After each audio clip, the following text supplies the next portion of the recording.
Sir నమస్తే sir. నమస్తే, చెప్పండి.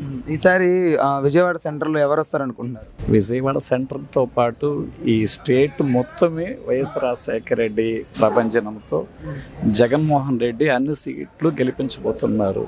అట్ ద సేమ్ టైం ఉన్నతమైన ఆశయాలతో ఆయన యొక్క పథకాలకి ఆకర్షితులై జగన్మోహన్ రెడ్డి యొక్క మంచితనానికి, జగన్మోహన్ రెడ్డి యొక్క పథకాలకి ఆకర్షితులై ఆయనకి వేల కోట్లున్నా కూడా బంధువర్గం బలమైన తమ్ముడిని కూడా వ్యతిరేకించి ఈ పార్టీలో చేరడం జరిగింది. 100కి 100 పాళ్ళు కేసినేని నాని గారు 100% గెలుస్తారు. ఎందుకంటే దాంట్లో డోకా లేదు. ఎందుకంటే భగవంతుడు లాగా ఒక పార్టీ పెట్టాడు ఆయన జగన్మోహన్ రెడ్డి. అందులో ఎప్పుడు చూసినా పేదవాళ్ళు, బడుగులు, బలహీన వర్గాలు వీళ్ళే ఎక్కువగా ఉన్నారు. కాబట్టి ఈ రాష్ట్రానికి వాళ్ళని డెవలప్ చేయాలనేటువంటి ప్రతిపాదనలో ఆయన మరో గాంధీలాగా, మరో అంబేద్కర్ లాగా ఆయన రాసినటువంటి రాజ్యాంగానికి రూపాన్ని కల్పిస్తున్నాడు జగన్మోహన్ రెడ్డి.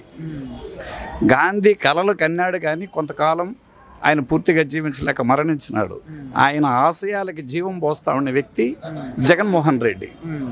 ఎట్లంటే అట్టడుగున ఉన్నటువంటి సామాన్య ప్రజానికానికి ₹1, ₹10 బస్ ఛార్జీ లేకుండా వాళ్ళ విలేజ్ల్లోనే ఈ సచివాలయాలను ఏర్పాటు చేసి కొన్ని లక్షల మందికి ఉద్యోగాలు, అక్కడ అవసరం లేకపోయినా ఉద్యోగాలు కల్పించి, ఎందుకంటే పేద ప్రజలకి సౌకర్యం చేయడం కోసం ఆ సచివాలయాన్ని సృష్టించాడు ఆయన.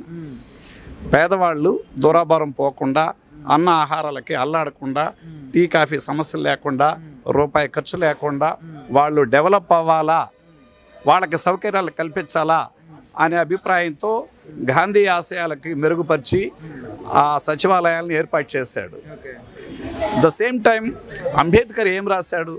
బలహీన వర్గాలు, బడుగు వర్గాలు, పేద వర్గాలు డెవలప్ అవ్వాలని ఆయన రిజర్వేషన్ కల్పించడం. కానీ రిజర్వేషన్ అంటే ఏంటి? తక్కువ మార్కులు వస్తే కూడా వాళ్ళు కూడా ఉన్నతమైన స్థానంలో కూర్చొని పెట్టాలా అనేది ఒక ఆశయం. మనం ఆ ఆశయాలకి మహిళలకైతేనేమి, కుల ప్రాతిపదికన చాలా తక్కువ లో బడ్జెట్లో ఉండే వ్యక్తులైతేనేమి, మధ్యతరగతి వాళ్ళు అయితేనేమి, ప్రతి ఒక్కరిని కులాలకి, మతాలకి, పార్టీలకి అతీతంగా ఆయన ఇచ్చినటువంటి స్కీములు డైరెక్ట్గా ఆయనకి, జగన్మోహన్ రెడ్డి గారికి ప్రతి ఒక్కరూ దాసోహం అని జేజేలు పెడతా ఉంటారు.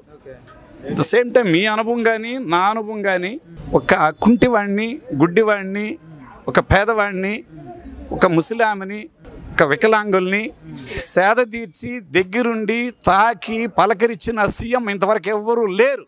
అటువంటి జగన్మోహన్ రెడ్డి పార్టీలో మన కేసినేని నాని గారు రావడం మరింత బలాన్ని, సంతోషాన్ని మాలాంటి కార్యకర్తలకి ఇచ్చింది. కాబట్టి కేసినేని నాని గారు 100% లక్ష మెజారిటీతో గెలుస్తారని నేను ఎక్స్పెక్ట్ చేస్తున్నాను sir. Okay sir, thank you. Thank you. Right.